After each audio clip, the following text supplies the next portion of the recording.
السلام عليكم، ازيكم حبايبي؟ عاملين ايه؟ يا رب تكونوا بخير. النهارده قراءتنا مع برج السرطان للاسبوع الاول من شهر اكتوبر 2023، قراءة عاطفية. بس قبل ما ابدا القراءة فضل وليس امرا ما تنسوش الشير واللايك والاشتراك في القناة وتفعيل زر الجرس ليصلكم كل جديد. بالنسبة للقراءات المجانية بتتابع معايا البث المباشر على القناة او العرض الاول اللي بيبقى موجود على القناة يوميا في الثلاث فيديوهات اللي بينزلوا او اكتر. بتنزل تعليقاتك او بتكتب سؤالك في التعليقات وانا برد عليها برضه في التعليقات. بالنسبه بقى للقراءات الخاصه بسيب لينك الفيسبوك ورقم الواتساب في صندوق الوصف، تقدر تتواصل معايا لحجز قراءتك الخاصه. يلا بينا برج السرطان نشوف قراءتك خلال الاسبوع الاول من شهر اكتوبر عاطفيا هتقول لك ايه.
بس انا عايزه ابدا بحاجه معاك انت.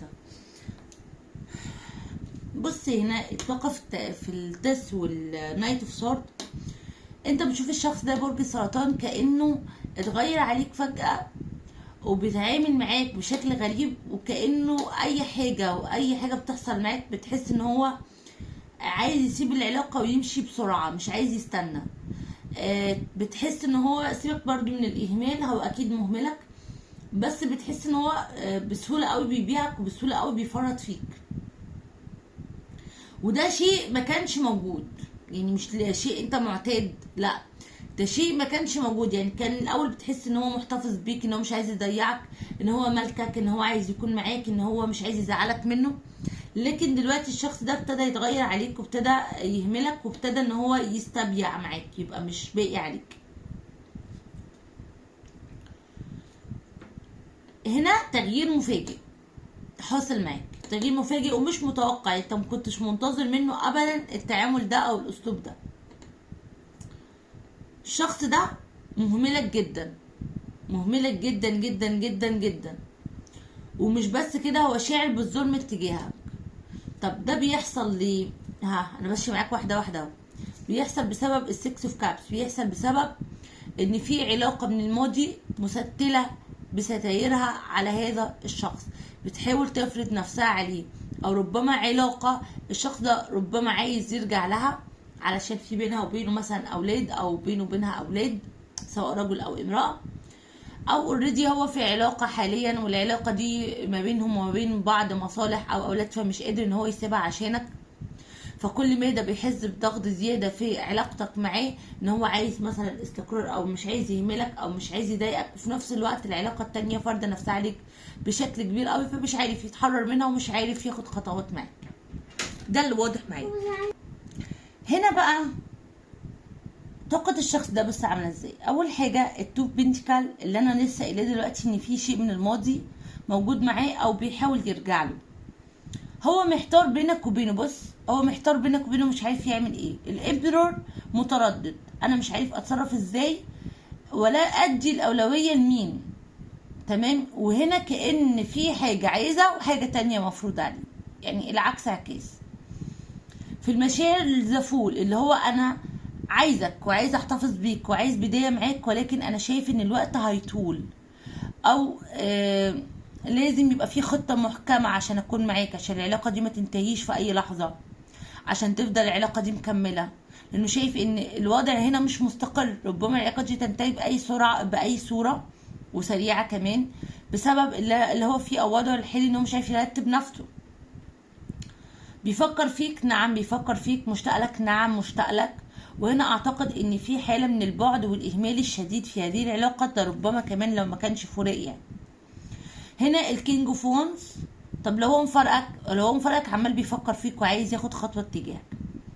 الكينج اوف وانز هنا بيشوفك ايه؟ بيشوفك ان انت بقيت شايف في عقبات في هذه العلاقه، وان انت بقيت شايل الهم قوي، وان انت كل تفكيرك الفتره ديت في حته ان انا ازاي اسعد نفسي وابسط نفسي وانا في علاقه غير مستقره. هو بقى ابتدى يشوفك ان انت بتفكر بعقلك، بتفكر في واقع، بتفكر بمنطق، ان انا لحد امتى هفضل على نفس النمط. انت بقى بص، انت عندك السسام والسكت اوف بنتيكل، انت شاعر بالاهمال الشديد في هذه العلاقه وبتحاول تعوض نفسك. انا شايفه ان الدنيا ابتدت تسعدك، او يعني الفتره الجايه ممكن الطاقه دي انت داخل عليها، لو انت مش فيها فانت داخل عليها، اللي هي الدنيا ابتدت انها تفتح جناحاتها ليك او ابوابها ليك. هيبقى عندك الفتره اللي جايه شيء ايجابي جدا.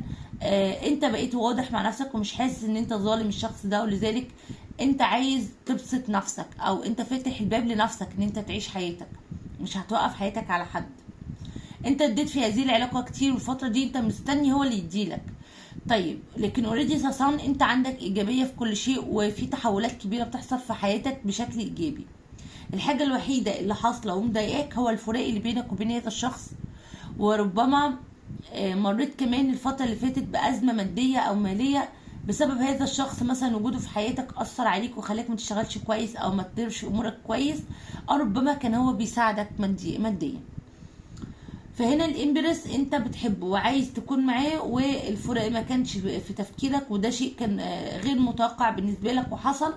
لكن انت بتحاول ان انت تقول لنفسك انا عملت اللي عليا، فاضل هو كمان يعمل اللي عليه، وبتبتدي ان انت تشوف حياتك. وانا شايفه ان اساسا يعني الشمس طالعه لك وامورك ابتدت توضح وتظهر، وان شاء الله هيكون في عجله حظ حلوه في حياتك الفتره اللي جايه، عوض من رب العالمين ليك.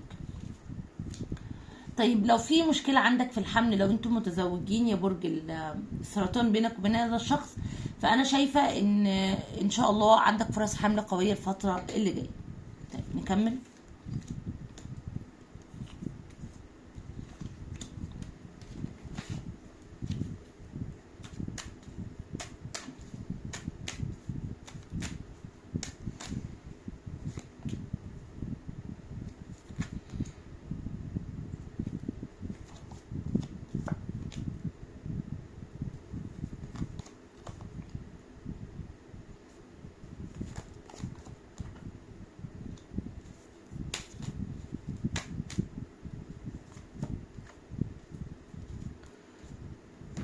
بص، رسائل عقل الباطن، هانجت مين جادجمنت.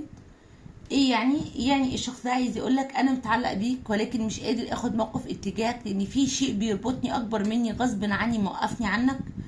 انا مش قادر اتجاوزك ومش قادر ابعد عنك، وانا شايفك شيء قدري بالنسبه لي، ولكن خايف من شيء كرمي يحصل في حياتي بسبب تضحيتي بهذه العلاقه، او بسبب ان انا ممكن افضلك عليها.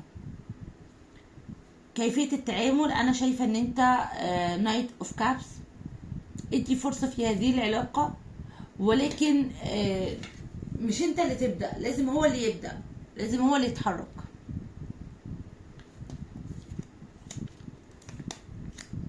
اول خطوه عندي الفور اوف ثورد، الشخص ده بيعيد تقييم حاجات كتير جدا في حياته معاك، وعنده تو فونس، يعني بيفكر في خطوه هياخدها الفتره اللي جايه، وهي التين اوف كابس، يعني ممكن يكون عندنا ترسيم او زواج او لم شمل العلاقه مره تانية. وانا شايفه ان هي هتبقى وعود باستقرار، او وعود ان انا هكمل معاك، او وعود ان انت تساعدني، يعني تقف جنبي ونخلي الباب موارب، يعني ما اخدش خطوه ايجابيه الا في الوقت المناسب، واديني فرصتي او اديني وقتي. ده الفتره اللي جايه، ادي فرصه للعلاقه، نعم اديها فرصه، ولكن ما تحاولش ان انت اللي تبدا فيها، وما تحاولش تضيع وقت كتير عليها. يعني الشخص ده لو في فتره قصيره فعلا ما خدش خطوه وفضل يوعد وبس، فهنا لا، ما تكملش.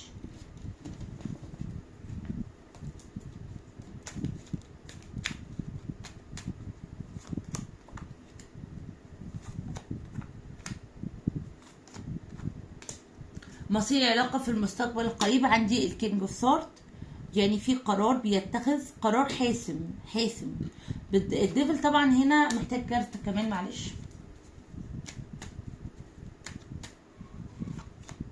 حلوة. الديفل جاي مع عجلة الحظ، يعني شيء ايجابي هيحصل في حياتك يا برج السرطان.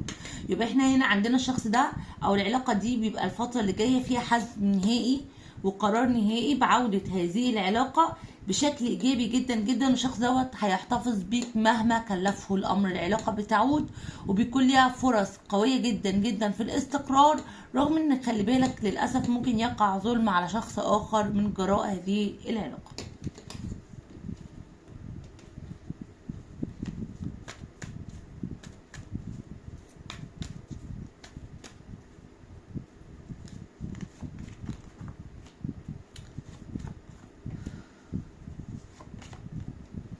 صدق نفسك، امن باللي جواك، حاول تصدق المعجزات بتحصل، بس اهم حاجه يكون عندنا ايمان بيها. انت حاليا يعني بيقولك انت قادر تحدد انت عايز ايه. اسمع لنفسك، اسمع لحدثك، اسمع لمشاعرك، نفس الكلام. خلي عندك ادركشن يعني جاذبيه، وحاول تسيطر على نفسك وتفكر بشكل ايجابي في العلاقه، وخلي العلاقة دي تكبر، لان في بينك وبينه رابطة عمر الايام ما هتقدر انها تنهيها في يوم من الايام.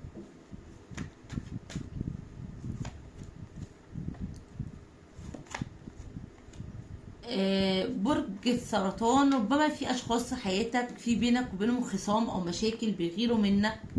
الاشخاص دولت ربما بينكروا عليك او بيكيدوا ليك او عايزين يعملوا معاك تصرف مش كويس او بيقولوا عنك كلام مش كويس. خلي بالك، ما تقلقش، حياتنا مليانه مشاكل ومليانه اشخاص مؤذيين، مش مليانه عقبات ممكن توقفنا. اهم حاجه ان احنا نوصل لهدفنا وما نقلقش ونصبر، ونكون مؤمنين بالله سبحانه وتعالى.